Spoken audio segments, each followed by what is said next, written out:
Thank you and hello.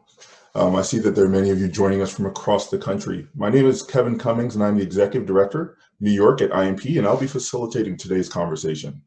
Before we get started, for those who aren't familiar with the Institute yet, the Institute for Nonprofit Practice works to close historic racial gaps in nonprofit leadership.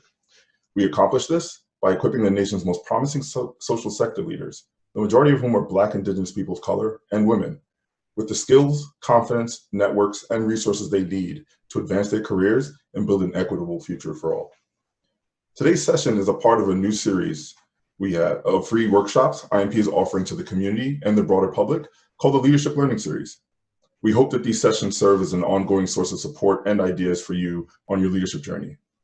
Since these sessions will be filled with inspiration, we also encourage you to share your thoughts for these sessions using social media, including live tweeting, and using the hashtag IMPLLS. You can stay informed about upcoming sessions by signing up for our mailing list or on social media. As we begin, we want to let you know that this webinar will be recorded and will be sent to all attendees afterwards. Throughout the webinar, if you have questions, we encourage you to submit them using the Q&A box. We won't be able to answer them all, but we'll do our best during the Q&A to address what we can.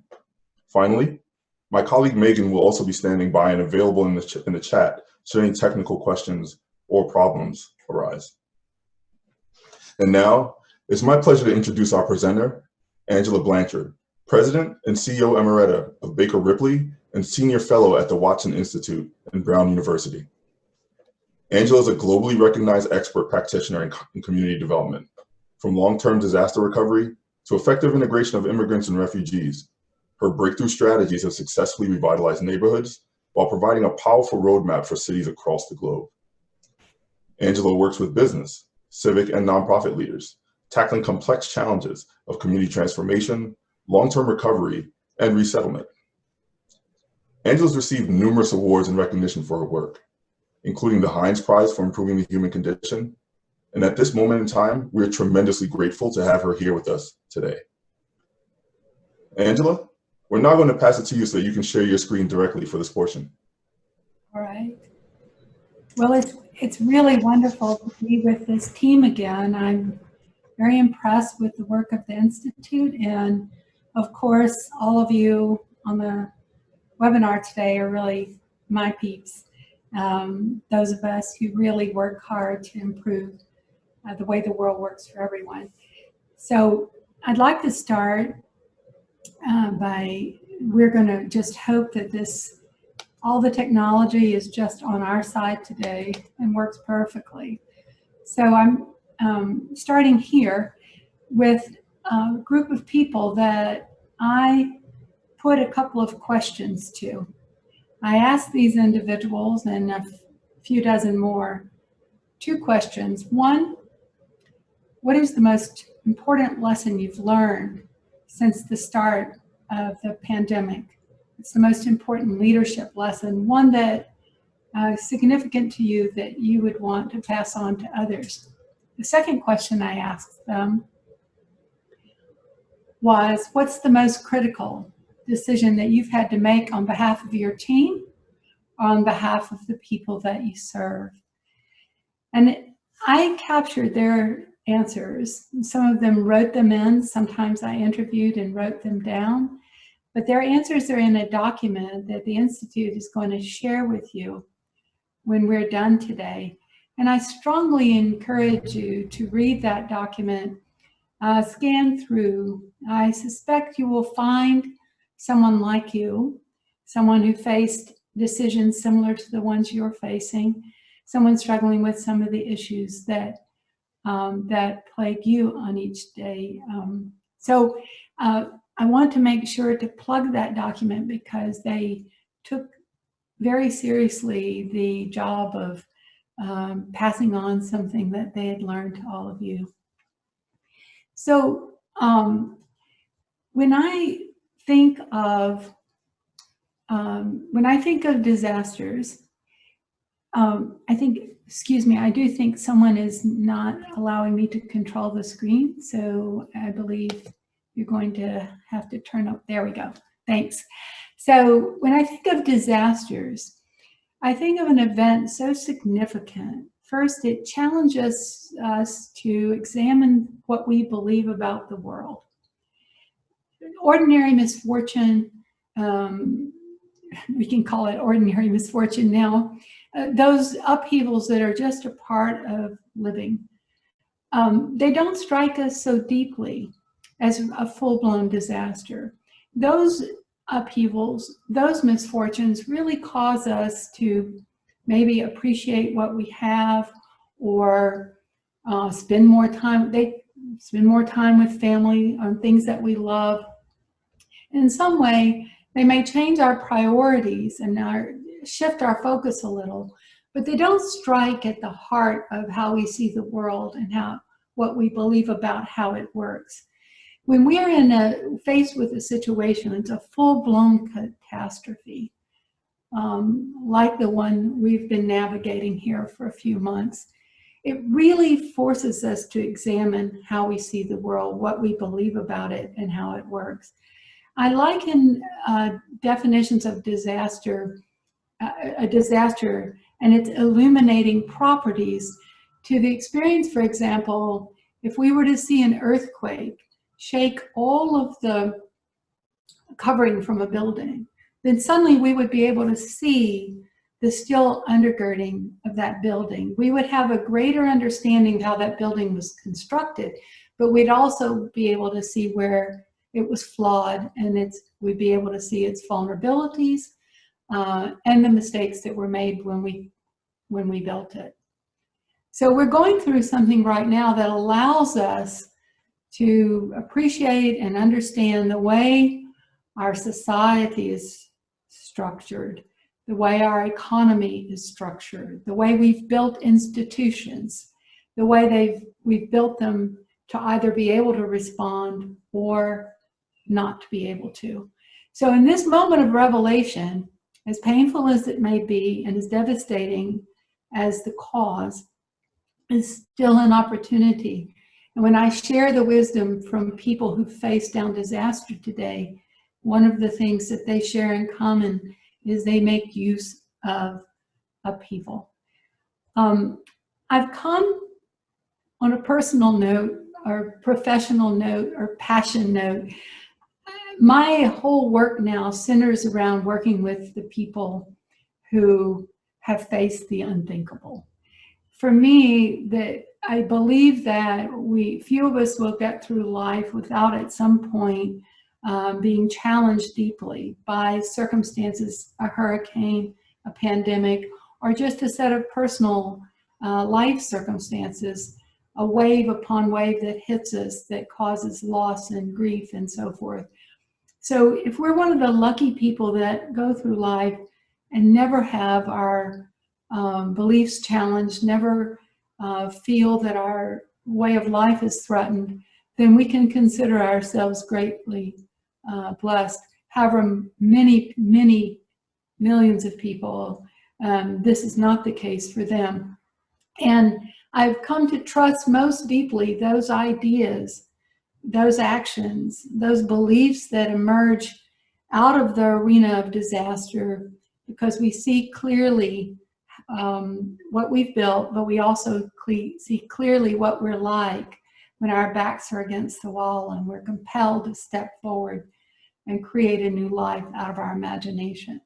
So I feel very honored to have had years of experience working in these arenas, and now to pass on the stories and the wisdom from those people that have faced down the unthinkable is a great joy for me. One of the first things that everyone feels once we're faced with something disastrous is the first reaction is this we're all in the same boat sensation.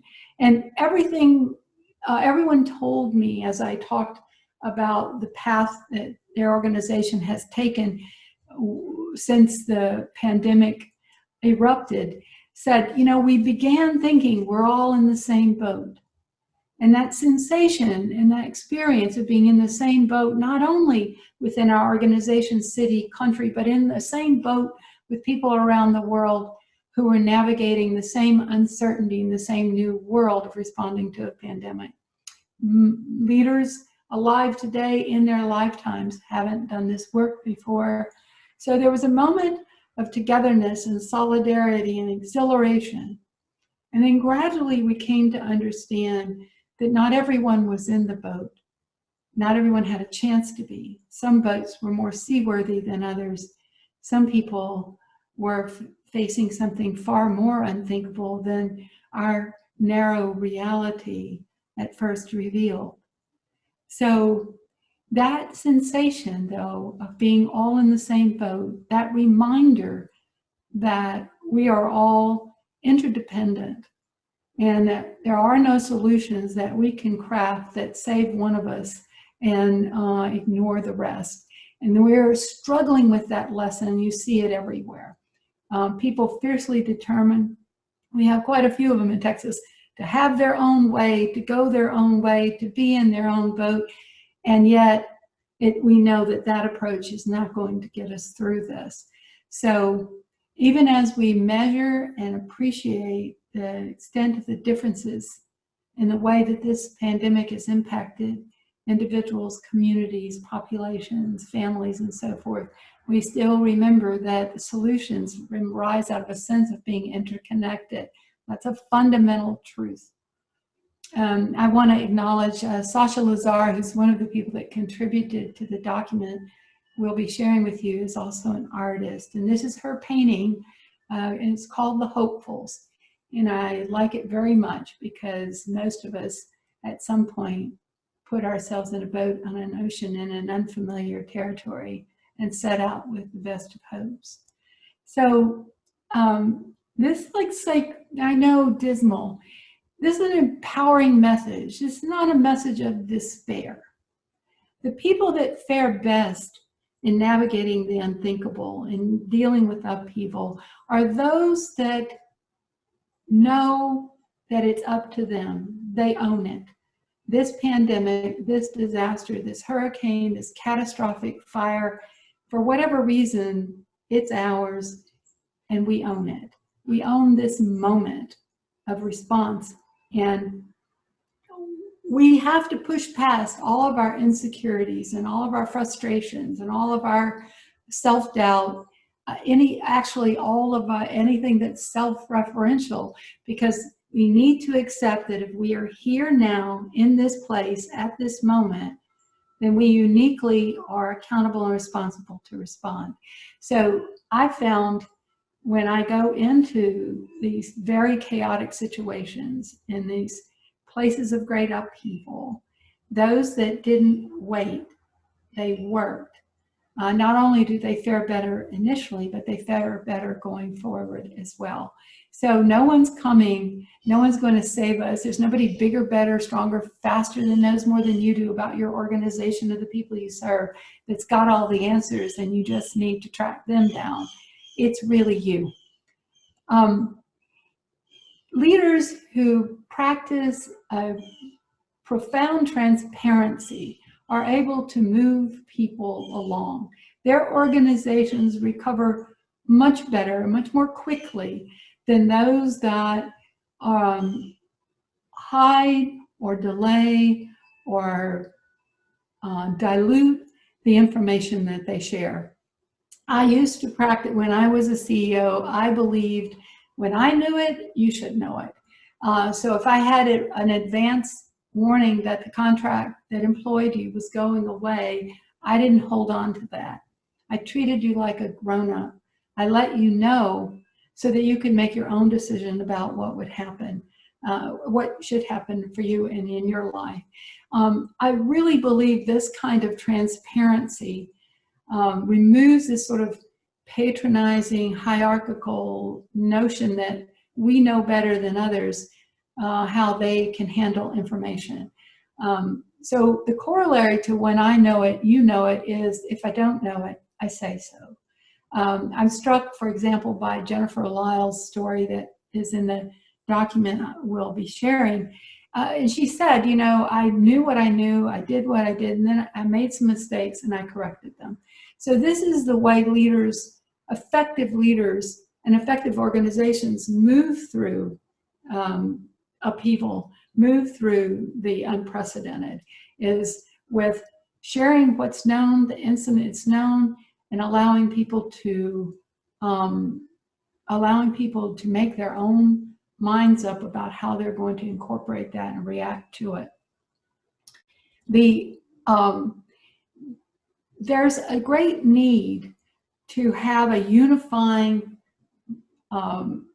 set of behaviors, right? You'll all agree that as much as people are going to make up their own minds, that in order to run an organization, in order to continue fulfilling the organization's purpose, we have to bring people together and create a sense of we.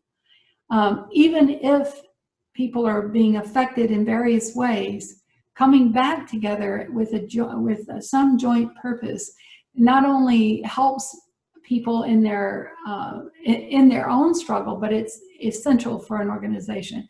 So I share the work today of Simon Sinek because I think this is a lovely and simple. Many of you are probably familiar with him, and just want to tell you a little how I use it. I find if we start with why, particularly when all hell's breaking loose, if we start with why, over and over again, reminding ourselves of the purpose. Each of our organizations has a mission. Some might be eloquently, beautifully, poetically stated. Some might be elaborate and detailed and cumbersome, but there is a why that brought you together with everyone else in your organization. And that why for me is the well of meaning. And I get to go to that well over and over and over again when I'm confused. As I work with leaders, I remind them of this. You had a why. You had a reason that you wanted to do the work, serve the people you're serving. You were dedicated and committed to them. And reminding yourself of that why keeps your energy level up, and it keeps people with you, because the why is broad enough, should be, to include us all. So be zealous about the why. It's the how and what we can be agnostics about. And that's been just profoundly significant in navigating this pandemic. So you see the evidence in Jan Smith's story in the document we'll be sharing. Jan talks about the commitment of Stebo in Belgium to serve certain populations, but none of the how and what they normally did was going to be possible. So out of this commitment and out of this dedication to purpose and why, they managed to forge a new way of working. And this new way of working has such great implications. It's such a wonderful example of the innovation bred of duress. And that's going to continue once it's not needed in terms of the pandemic, because it's so functional. They want to do it going forward. We've talked a lot in the US about the terrible impact of violent policing on communities and on individuals, and the awful loss of life that occurs because police are overreacting and murdering people in the streets. This is enormously painful. So we said, what could we do to de-escalate these situations? Well, what Jan Smith and his team have done is create social response teams. And these are the response teams that go out into communities to deal with crises that are really a direct result of the hardships of the pandemic. Now, these social response teams work in tandem with the security councils in their various communities. So they're splitting these responsibility for response between two different, functionally different, philosophically different teams, and this is going to be something they'll continue. There are many examples of people improvising around how and what by remaining faithful to the why, keeping our commitment to who we serve while we reshape the how and what we do to serve them. I think that's probably been a significant part of the work of nonprofit teams, is to come together to do a rapid redesign of delivery. And that creativity, that willingness to do that redesign, not to wait, but to work, to take on that responsibility for crafting a new approach out of the available resources is really powerful. Now, one of the reasons organizations can do that, part of the way they think that allows them to, is that they're strength-based organizations. I say you can't build on broken, because if we sat down now, much like when I work with people impacted by natural disasters, if we sat down to talk about the losses and what we can't do, it would be overwhelming. And we're all facing at times, sometimes 2 or 3 times a day, I'm facing the experience of being overwhelmed by the losses, what I'm not able to do, the people like you all that I can't see right now that I'd really like to be able to. We're all facing losses, both significant and small, that hurt nonetheless. We can't build off of what's not there, what's not working. We have to be relentlessly focused on what's available. And that strength-based approach that feeds an improvisational mindset, this is where all the stellar performance on the part of some organizations is coming from. In the simplest possible way, it's do what you can with what you have, where you are right now.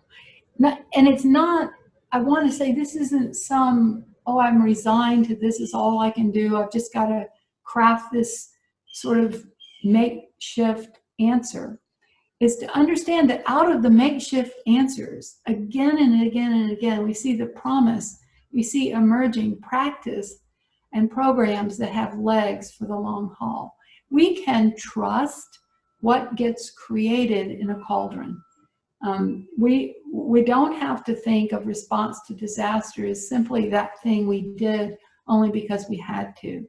I can tell you with deep assurance that we are remarkable as a species, again, with our backs against the wall, when we can focus only on what's most important to us, when we must focus on that. The things we create in those moments have legs, and they're to be trusted and examined for what they can offer us when we move past this. So do what you can with what you have, where you are right now. And in a very practical way, within your organization, that means run your meetings that way. Highlight the promising practices you've identified. Focus on what's perking and emerging, what has energy, what gives life to your organization and your connections with people. So it's really governing yourselves in a way that it's not finding that path, but it's forging a path that goes right through what you do best. And then I found that the people that are now navigating this well have a great capacity for acceptance. I just want to say a little bit about, it's probably clear to you by now, I'm a Texan, and so I have a strong Texas mama who's still alive, and she's tough, and she doesn't tolerate whining. She doesn't tolerate it, she doesn't listen to it, she doesn't believe in it. So, I sort of grew up with this notion that that things were not going to work out necessarily well for me, that I was going to have to figure it out, and that I might have to figure it out over and over and over again, because I didn't come from a community, a family, a culture where the path was necessarily smooth. So I think the people that fare well are those that already knew. And let's face it, there are many people for whom this society, this economy has not worked perfectly. They are not spending their time in deep shock and outrage over finding out it's not working well. They already knew that. So those of us who are in positions of power and responsibility that get to allocate resources and to others, it's so important to remember that that this is a moment where we must accept things aren't working, and what we may try may not work, and the next thing we may try may not work. And outrage is not helpful. It's a dirty fuel. It burns with a lot of smoke, and it doesn't warm anybody. So in our own work as leaders, it's not that it's not okay to become frustrated, tired, angry, etc., but it's extremely important to go to a space where we clear ourselves and become willing to start again. Because most of the success after disasters, most of the success that came in the lives of displaced people came because they were willing to begin again and again and again. We have not been especially singled out. Just a reminder, we're all descendants from the people that already survived the genocides and the plagues and the wars and the upheavals and the floods and the fires. We came from those people. We have it within us to accept and embrace this moment as ours and be willing to navigate it without a full-time basket of wine and resentment. That's from my mama. All right, so here's the deal. I think that this lesson came home to me most profoundly in my work in Germany as they welcome Syrians. There's an expectation on our part that if we provide help, if something needed is offered and accepted, that there'll be gratitude. And I remember in Germany and also in the Houston welcome of our neighbors after Katrina, there's this grand outpouring of generosity, which, let's face it, feels so good. To craft something that works and get help to somebody who needs it, it's what we're all trying to do right now, to eliminate as much unnecessary suffering and as is possible in this pandemic. So what is our expectation then? Are we bringing an expectation that it should work and people should be grateful and it should turn out well? I guess what we have to hold in two hands equally is, yes, at every milestone, there will be gratitude. As we work our way out of this, we will all feel relief and celebration. Today, there are a number of stories. One of the women in the document we're sharing is in Melbourne, and Melbourne has been in a very severe lockdown. Melbourne's reopening, so there's a great, there's a huge sense of celebration and just release. People are free to move about their city again. And yet, what I know from long experience is that following that celebration, following that gratitude, following that relief is grief. And the grief comes because the full measure of what's been lost is going to be apparent. And I want to prepare you for that, not because I want you to be sad. I'm not trying to be depressing. I want you to just understand that that's how disruptive change feels inside. We appreciate the positive steps. We appreciate when we craft something workable, but we're also aware with each of those what's been lost and what cannot be recovered. So I think when we were welcoming people to the Dome after Katrina, these were people, my people in every possible sense of the word, culturally, socially, my people.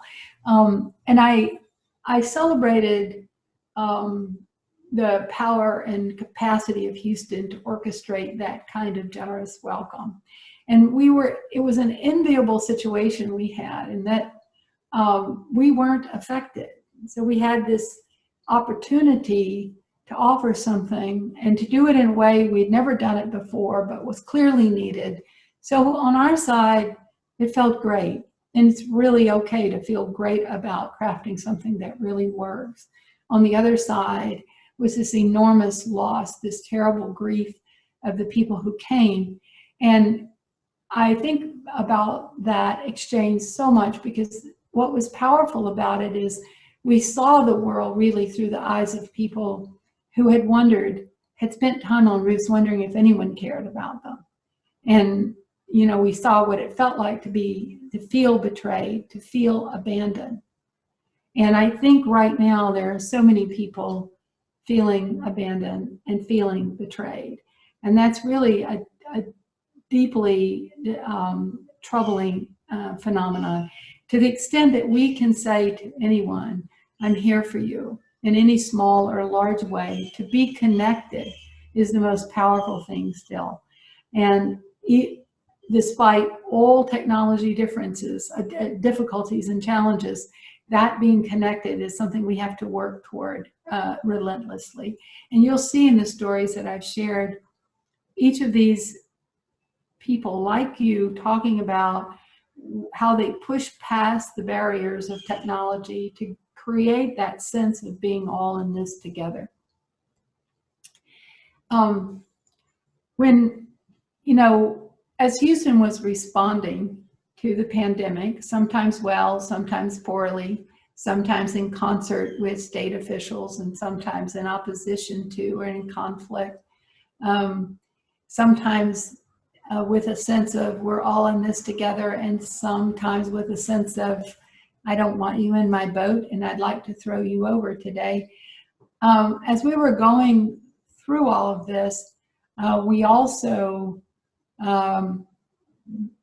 thousands, tens of thousands of us went to the streets to march after the murder of George Floyd. And it deeply touched people in Houston for a host of reasons. I live in the neighborhood where he's from originally, and my son is biracial, and I know from his lived experience how that everything people of color say about their experience with the police is true and more. So suddenly, in the middle of trying to find safety and security in our homes, we were propelled to the streets to speak and to show up for something entirely, but not so entirely different, which is to say we want to be safe in the streets. We want to be safe as we walk down the streets. We want to be safe on the ground that we were meant to occupy. All of us, we want that for everyone. And to say Black Lives Matter. Here's the deal. We're faced right now with this sort of reckoning in this country around so many things. And we've failed in some way to be able as leaders to say, I may not be the actor, I may not have been the direct creator of this thing, but I can own it now. You're not much of a leader if you cannot hold the ground and say, I'm sorry for that which came before. I'm so sorry that with all we've known to do, as hard as we've worked, this is where we are. I'm sorry for your losses, the loss of your sense of safety, the loss of your sense of belonging, the threats to your well-being, to your life.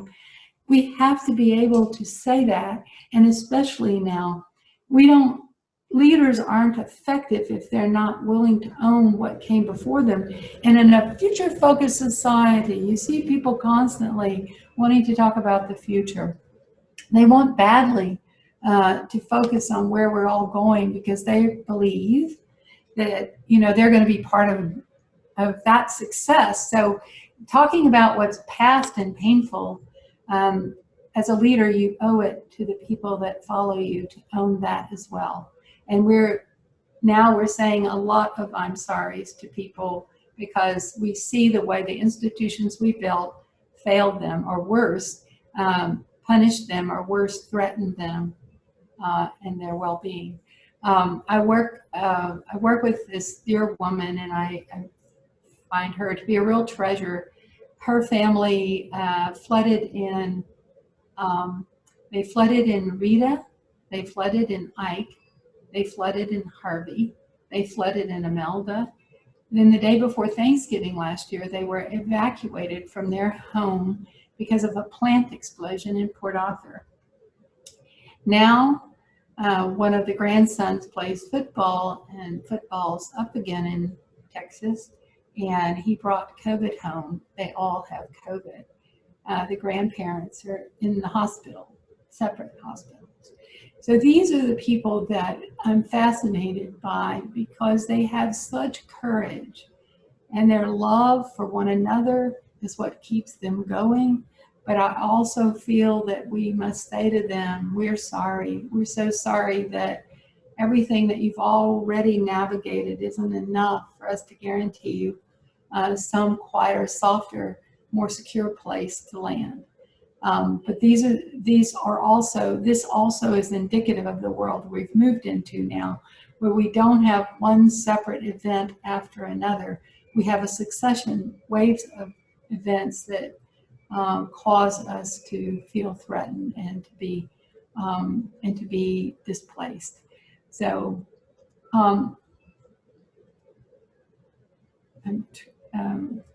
there we go.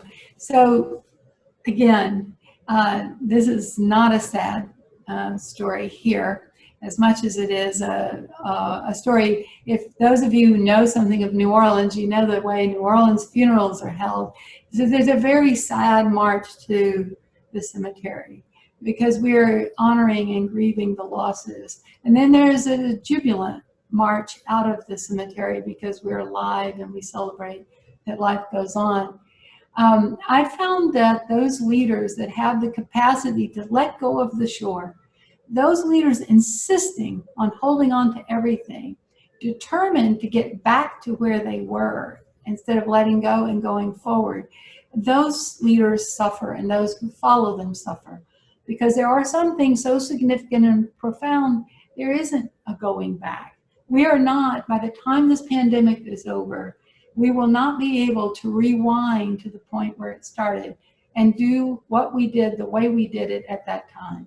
At the same time, as leaders, the power to say I'm sorry, but and also the power to orchestrate a fair, a respectful goodbye.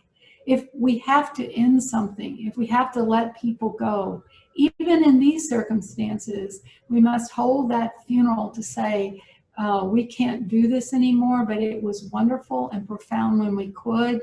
And we want to thank everybody who contributed their talent, skill, and ability to it. We often forget that step. We ask people to come to work and give everything they have to it. And then when we have to end it, we say, okay, good enough, we're done. And that holding of a funeral to say goodbye to what you're not doing anymore is going to be an important part of restarting your organization. Knowing how to manage the feelings, how to speak to them, how to move past them. And we see in the stories that I shared with you in that leaders document, we see a lot of people talking about being honest about what's passing away and what's emerging in their organizations, amongst their teams. So getting near the end of my remarks here is a question: are you in? Are you out? In our response to hurricanes, there's always a mass of people that have multiple roles because we have the immediate aftermath and we have the long tail. Organizations come in and out at all stages with different skills, talents, and abilities. And you know, the most profound lesson we learned, and we learned it in Ike after having the rehearsal that Katrina gave us, when it wasn't us, Ike was us. And after Ike, we all showed up to say, we can do this. My organization has this ability, another organization has that ability. In a collaborative and concerted way, we responded, and we responded in the short term and the long term. At each step, at each stage, week after week, one really bright teammate would say to the whole group, are you in? Are you out? Some of us have all the energy in the world. I mean, tremendous response capacity for the immediate and urgent phase of things. And we're no good once it moves into long-term and we have to routinize what we're doing. Others are stellar at creating the routine and the structure that supports the ongoing effort. So there are a host of other things that keep people committed or make them say, it's time for me to step away. When we collaborate well, you'll see in the stories I've shared, lots of stories about people reaching out, connecting, building online teams and support systems with others similarly challenged. But if you commit to doing work together, make sure you have a question that it's and that either answer is okay. Are you in or are you out? When I'm in, I'm in, and when I'm out, and it's okay.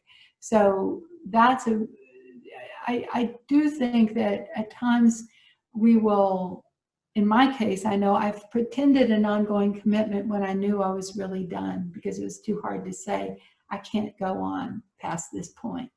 And then at other times, you know, I've been frustrated with people because I couldn't read, were they there or not there? So it's all right to ask to your team, to say to your team, to say to your partners, are you in, are you out? And then let's talk about what that means. So I would just ask you to take these two questions away with you today. These are questions that for the people for whom I'm an advisor, a mentor, a coach of some kind, I'm regularly saying, what commitments have you made to your community? What have you already promised to people that you serve or the people you work with? Let's focus on those and make sure that you have your hands around what you've said you're going to do. And then what are you specifically holding yourself accountable for? We attract in this sector people driven by aspirations, people driven by passion and dedication and love for people. So we hold ourselves accountable often for far more than is reasonable or likely to be achieved by one human being. So you're managing your being reflecting on, being conscious about your management of your commitments, being explicit about those commitments, and then being very, very clear and explicit about what you're holding yourself accountable for against the likelihood that you're going to be, you know, please let's allow for the fact we're not all superheroes and action figures in this arena, that each day you have to expect to spend some time in that adjustment.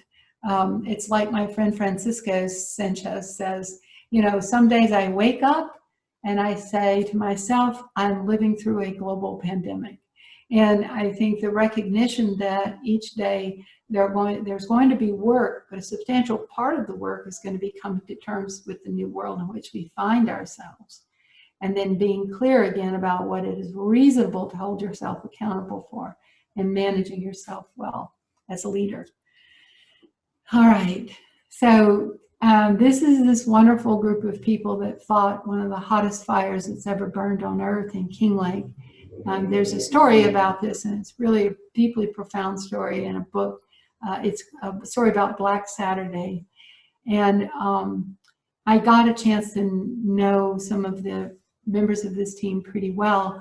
And I think there's something profound about going through this really life-threatening, disastrous periods of upheaval. We either come out with great solidarity and more deeply connected and united in our grasp and understanding of our common vulnerabilities of human beings, or we come out furious and angry and blaming others. I don't think there's just those two choices, but it's been my experience that often people do take one path or another. I suggest that we have a profound moment here to understand what it really means to be together and how difficult it is to hold on to that.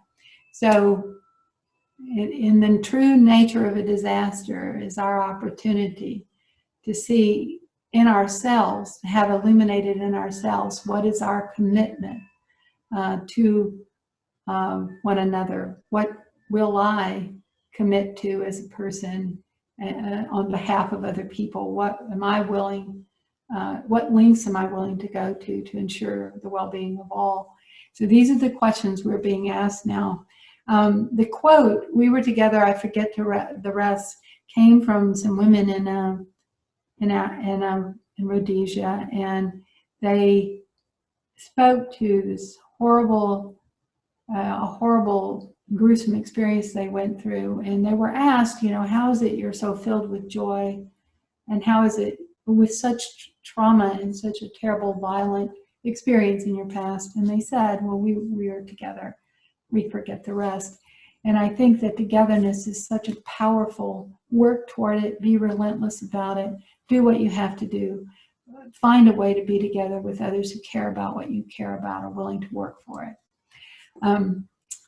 So wrapping up, the human spirit is not extinguishable, not by a fire, a flood, a pandemic, a fraught and terrifying election.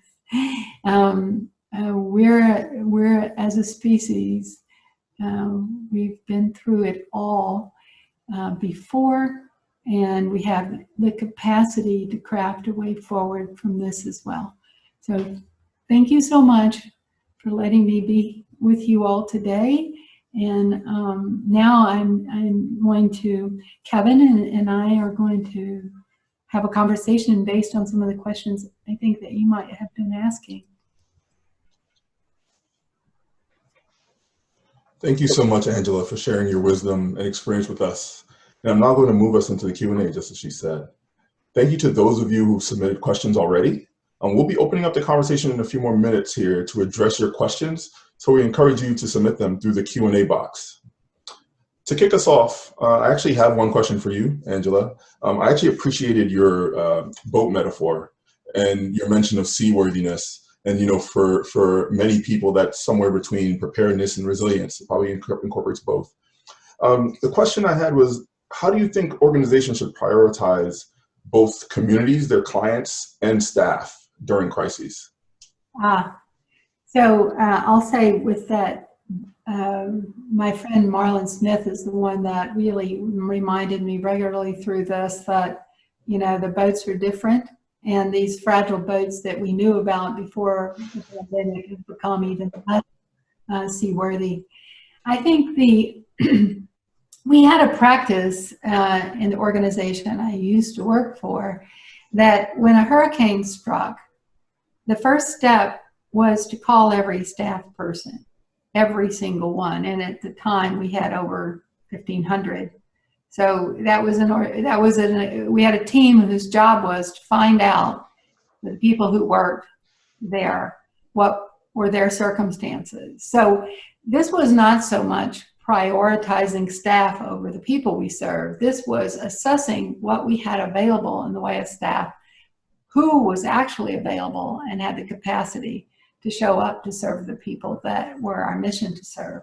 So I think those leaders that really take a strong inventory and have a very clear picture of the status of their individual teammates, then they know what there is to work with. That's just an important part of it.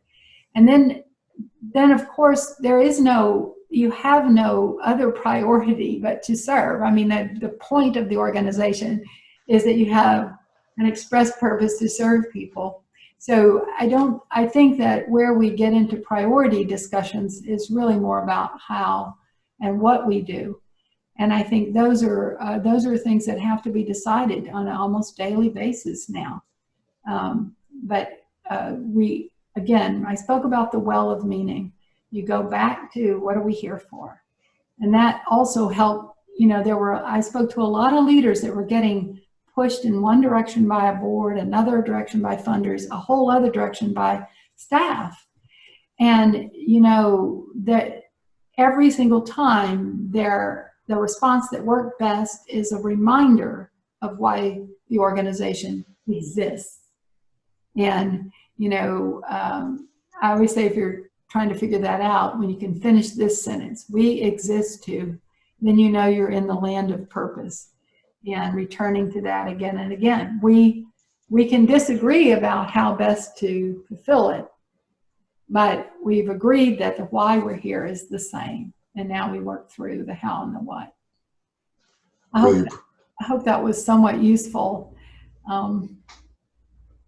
No, I appreciate that. And, in engaging leaders, I think that even though we have them muted, many of them were probably agreeing with you or snapping their fingers in agreement when you mentioned about being pulled in different directions, particularly during this pandemic and just during challenges in general. We actually have a couple of questions that are coming through the line, so I'm going to take a moment to read them. So you've named some powerful points for how to be resilient during a crisis. Nobody's coming. Start with the why and adapt the how and the what. You can't build on broken, etc. Can you tell us a story about how you brought some of your principles to life? Well, sometimes I'm tired of telling my own story. So I created that document because it's full of stories from other leaders I admire. But I think the story that I like, when Harvey hit Houston, none of the premises that we hold about how things are going to work held up. No one came because there's no way for them to get here. FEMA couldn't get here. The Red Cross couldn't get here. Houston was underwater, and it rained, and it rained. And so I got a call from our county exec, the highest ranking county official, who said, we're in need of a mass shelter. Will you open a shelter? Can you organize it and get it open, like right away?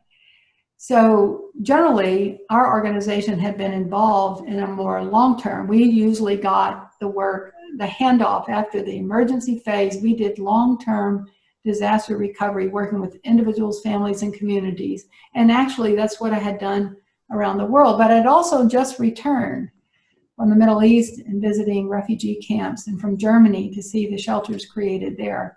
And fresh in my mind was what kind of spaces felt safe and welcoming, what kind of spaces allowed people to retain their dignity, and which ones did not. So I said yes, because in Houston we say yes. That's what we do. and then was faced with how do I pull together the people that are needed to do this, and then how do I call up the partners that we'll need, and how do we find the food, and how do we get all of the resources there so we can welcome people who've been displaced. We did that. I didn't wait. I didn't hope. I didn't think, oh, well, maybe Red Cross can get here, or maybe FEMA will. We just worked. And then I think knowing the strengths, why having a strength-based focus is so important, is if you know clearly when each of your team members is at his or their best, then you're going to know who can do what. You're going to know who performs well in certain circumstances and who does not. So I had some great analytical thinkers on my team. I didn't call them. We didn't need them. We didn't need analytical thinking. We need high-powered, in the arena, fast-thinking doing. So those are the people we called, and then we asked them to call everybody else they knew like them. And we improvised. And when the cots didn't arrive because FEMA couldn't get there, we called a local company, a rental company, and they rolled their 18-wheeler up to the back of the shelter, and they unloaded thousands of cots. This was improvised in every sense of the word. So I don't know, I can go on, but that one, that will last for a good little while in my mind. Then the part I remember most is crafting a welcome and making sure we referred to no one in that shelter by any term other than neighbor or guest. And I was fiercely insistent upon that, because that's what they were. Thank you for sharing that. And it actually kind of connects to this next question. The point you made about fixating on your why, or being open to changing your how and what, can be hard to navigate. When does adapting become mission bleed or mission creep? And what have you seen work as a filter in making those decisions? Well, I think if you're very clear about the why, that's your mission. You're not creeping. People confuse their what and their why all the time. Oh, we provide services to troubled youth in a group setting. Well, if you can't do it in a group setting, does that mean you have no capacity to serve, to reach out to connect with, and provide help to, in Jennifer's case, they're doing work with sexually exploited youth. So if you can't do that in a group setting, in a congregate setting, does that mean you can't do it? It's the same with organizations that I'm working with that provide support to seniors. If the seniors can't come to the center, you can't serve seniors. You can't provide social connection. You can't connect them with meals. So we, in the nonprofit sector, we often forget that every program has a design. And if someone designed it, it can be undesigned and redesigned. And redesigning now, this is a test of your ability to redesign and to do it quickly. You'll see in the stories I've shared, a lot of organizations and leaders make quick pivots.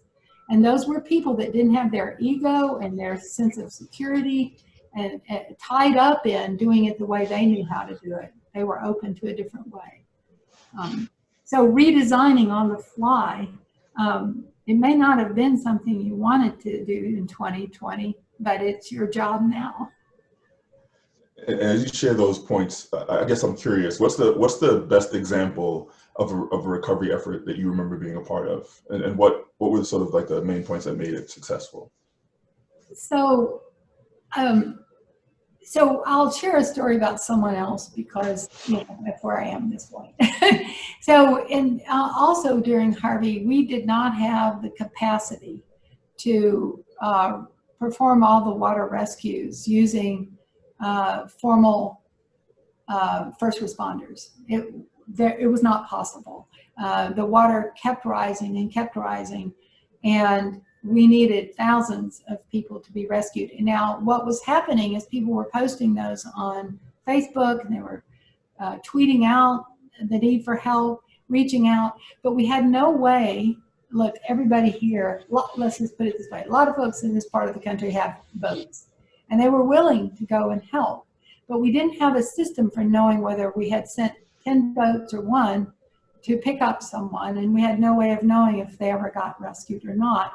And in the middle of one of the nights, as it was raining, Matthew Marchetti wrote a program to assign a number to each of the people asking for rescue. And then those people desiring to rescue went on to that platform, picked a number, performed the rescue, retired the number, and went to the next number. Over 10,000 people were rescued on that platform on a program that he built overnight on the fly. And we need those people. We need those people that say, what's the problem here? What's keeping us from getting this resource to that individual? And how can I solve what's broken in that, what's not working in that piece? So I think in this, in terms of response to this pandemic, it's I saw people pivot whose whole jobs before had been running community centers, bringing thousands of people together. Now they found a new way to send hundreds of people out and do it safely, to stand 6 feet from the front door, but still be able to talk to the person who used to come to the center. So this is just commitment and creativity. As you mentioned, creativity and really flexibility and all those things. If you looked at our group that's joining us today, there's a lot of diversity in regards to the types of work that people are doing, the size of organizations, regions, et cetera.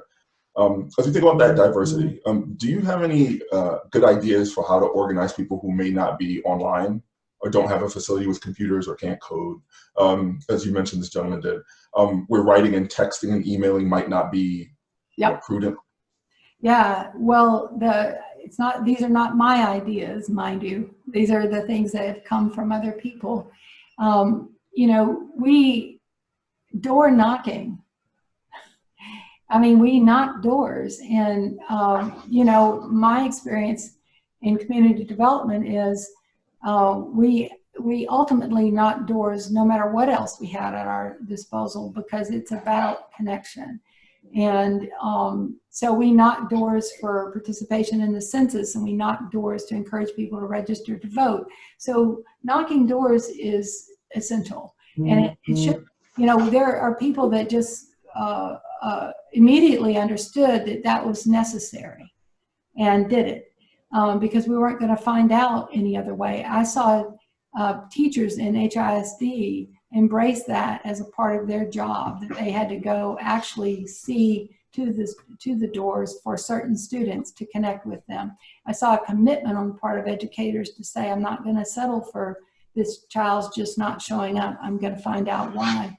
And in Belgium, in the example that I write about that Jan did, that ultimately meant getting computers to some students who couldn't participate because they didn't have one. So solving, but you have to knock the door to find out what's going on. So. And I appreciate that perspective, and particularly as it relates to sort of the delivering of services and connecting to communities. One of the questions that we had come in is about an organization or a leader who works with volunteers. And right now, everyone seems exhausted and depressed and not really feeling a part of the community. So do you have any suggestions for how to pull those people together who might be on sort of separate spaces? Well, yeah, I write in the introduction to this piece I'm sharing, you know, what happens when the people that usually help are too threatened to help. What we're faced with now, let me just acknowledge it before I go on with some kind of Pollyanna hopeful approach. What we're faced with now, I like, you know, work in a disaster where your arena is, you know, a mess, but outside the arena, there are still people that aren't living your disaster's reality. Well, we are not in that predicament now. We are in a predicament now where you know, if I reach out to Megan in Australia, they're living some part of the reality that I'm living, but at a different stage. And if I'm reaching out to someone in Portland, they're living a different version of the reality I'm living now. So I think with volunteers, the people that normally help and feel less able to do so now, they're a part of that check-in. So initially, you know, it's quite understandable if you make the assumption the volunteers would be available to deliver meals to seniors, right? Because they always have been. But in fact, the people that generally did that were elderly, so they're reluctant. But they needed to be a part of your check-in. So tell me how you're doing. Right after you check on your staff, you check on your loyal volunteers. How are you doing? What do you feel you need most now? And what do you feel you have to offer others? Or what are you in a position to do for others? And it's the simple ask. And if people say, well, not much, or I'm going to have to limit it to this, or everyone in my house is sick, you know, then we move them to the other side of the ledger and say, all right, they're in the vulnerable capacity, they're in the vulnerable column. Let me move on to see where the capacity lies. There's a great reduction in capacity as time wears on, but people mistake the fact that the people that were there early move away for, oh, there's no one. The fact is the people that were there early move away. And then there's another group of people that are willing to come on afterwards. So you can't, it's the are you in, are you out question, and out is okay. But remember, there's someone else now that has already weathered the last 4 months, 6 months, 8 months, and they're in a better position to come in. And as leaders, you know, navigate through these challenges, right? And as you mentioned in your experience, we don't even know when the next thing might happen, but we know we want to be prepared for it, and we know that it might happen. How do leaders stay grounded and focused, particularly after that initial rush of the emergency, and then that wears off, the crisis lingers on, as you said? How can leaders and their teams make sure they stay in it? I think it's probably most helpful, Kevin. Let's look at what drags you down. Let's look at how people drown in upheaval. One of the ways they drown is by, as I spoke about earlier, if you're constantly trying to get back to where you were, that will drown you. If you're unwilling to let go of, there are lots of solutions that work well in the first few weeks and months. They stop working. You know, the solutions that Katie White came up with in Maine for homelessness that were appropriate for the emergent phase, now they're moving into a different phase. So it's recognizing when we're in a different phase. We're now moved out of the emergent phase of this. We're now in the long-term phase of this. So letting go of the shore, accepting that what you crafted initially, even if it worked, may not be appropriate now, having a practice of reflection that says what's passing away, what looks promising and what's passing away, and being able to let go, explicitly let go of things. I think I don't want to speak too much to this because there are certainly people that's their training to help individual leaders manage their own spiritual, emotional, physical well-being. But I kind of take a daily inventory for myself, head, heart, how am I doing? And I think, okay, that's the condition today. I probably have about this much energy. So I'm gonna manage what I commit to. I'm gonna be explicit about my commitments. And then I'm not gonna consider that if I'm having a fantastic day, that's a predictor. And then I'm gonna fill my day with 16 hours of work now for the next 6 months because it felt so good today to do it. So you need a reflective practice for yourself and your team, and you need to keep asking yourself those two questions. What promises have I made, and what am I holding myself accountable for, and making that as realistic as possible. Thank you. And I'm actually, one of the questions that came through on the Q&A, I want to paraphrase a little bit, but interesting perspective, this person sharing about the fact that through this pandemic and through some of these challenges and crises that they really feel that their organization's been, the staff at least, have been able to build a common purpose and moving together in a unified manner, even through the negatives such as downsizing. Yeah. But they feel that there's a fear that the organization's leaders will be the first to essentially break that bond when they start to transition back to a business as usual type of attitude or function. So the question is, for rank and file folks in those organizations, how can they recommend, or how should they engage their leadership to stay true to these new strengths that they developed during this time of crisis? Well, first, that's just such a lovely question. It's a tribute to everyone that you've crafted that unity out of this. And I also want to mention that leadership has nothing to do with position. We often confuse position and leader. So many CEOs are leaders and many leaders are CEOs, but it ain't necessarily so. There are many CEOs that aren't leaders. They're careerists. They occupy a position. They enjoy the power and they enjoy the privilege of it, and they have no intention of risking any part of it for anyone else. They're not leaders.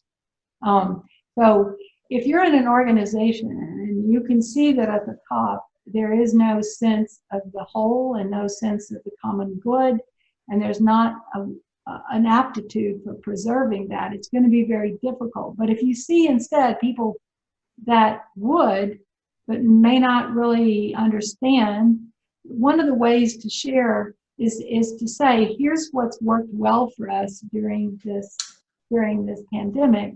Can we continue it? We would like to continue it. And the one thing I always loved about my coworkers when I had that sort of hot spot is the people that would come in and say, I really believe in this. This has been extremely effective. I want it to continue. And here's what I'm willing to do to keep it going. Those things tended to get a lot of my support because I knew the person who was telling me had skin in the game. I think it's hard to do this, so I recommend it with caution, but if you will, as you're doing that reflective practice and you're jotting down what's working, you'll see in all the stories I'm sharing with you, people wrote down what worked. They paid attention to what worked. They shared what worked. But you have to perform the practice of noticing what works and then sharing it with others and writing it down. It's really important. However as simple as possible, but do it. You will not remember. You think you will, but you won't. So, yeah, and then that forms the basis for a case you make. I used to teach a lot of junior staff the techniques for making a recommendation. And because a lot of people would think if they stopped me on the way to the restroom and they gave me a great idea, that they had done their job and that I would immediately go back to my office and do everything possible to see to it that got done. But instead, if we organize a really simple communication that said, here's the background and the history of this that I'm talking about. Here's what I think is working. Here's what it would take to carry this forward. Here's what I'm willing to do. There are very few leaders that won't respond well to that kind of constructive communication. And just keeping that question and thinking ordinarily, that question was sort of from the bottom up. Someone actually asked a follow-up that was a little more top-down, so to speak.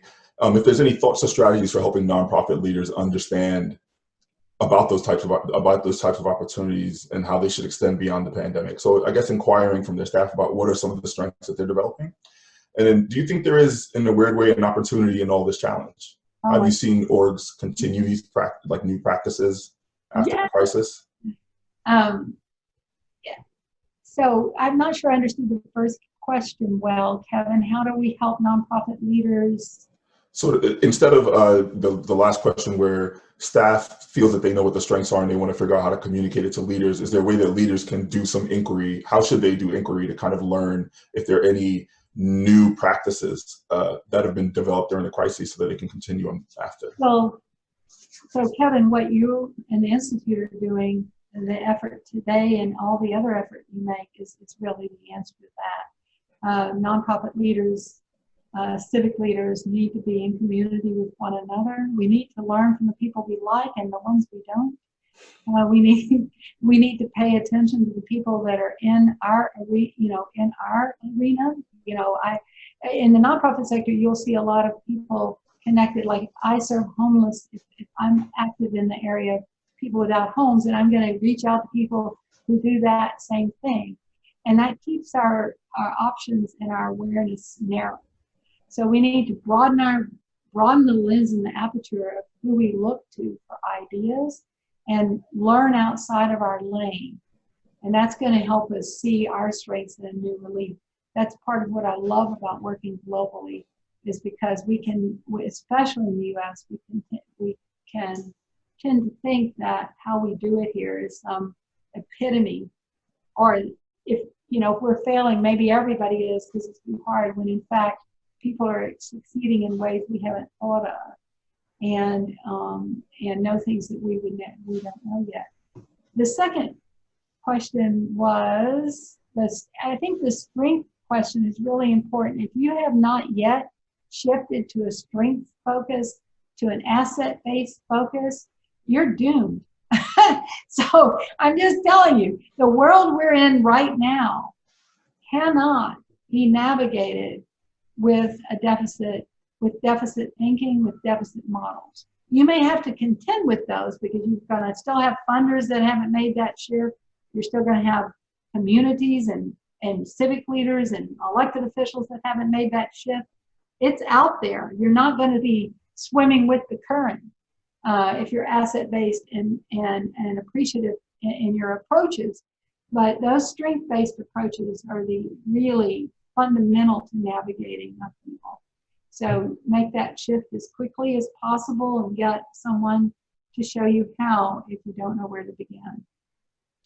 Thank you. Was that responsive to that question, do you think, Kevin? Yes, it was. I believe so. And I want to just pause to thank everyone who's sending in the questions. We have about 3 minutes left. I'm not going to get to all of them.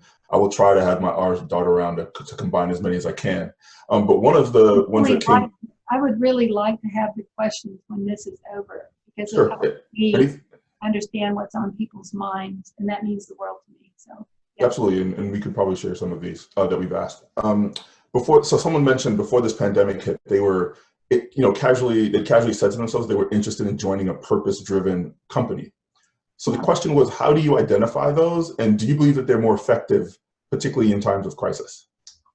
So purpose-driven companies are super popular now. It's like there's one on every corner, like a McDonald's. Everybody slaps on purpose-driven.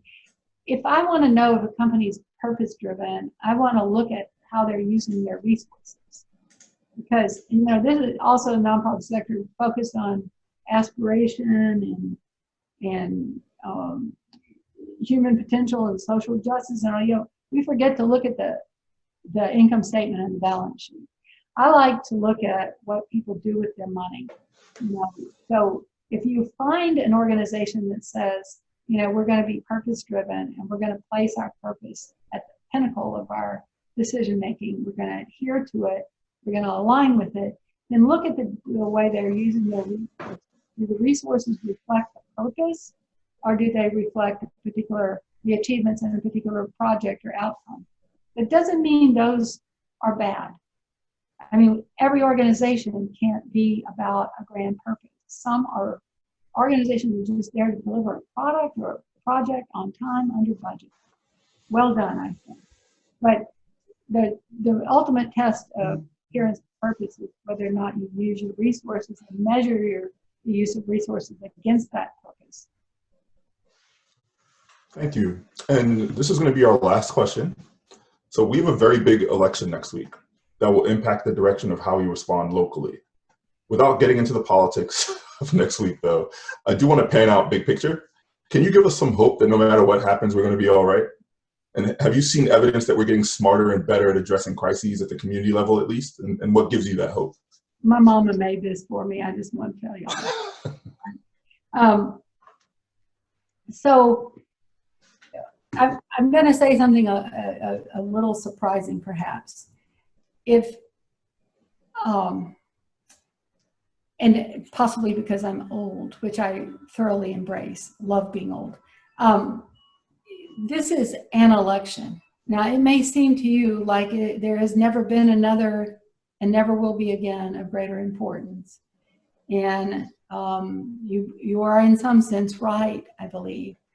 But when we think now about all the energy, time, effort, emotion, intensity that's gone into railing against one another on either side of this, coming down off of that drug and focusing again on our work is our number one job. We really, really, really have to understand the world. There was a world before, during, and after this administration, and we will have to navigate it.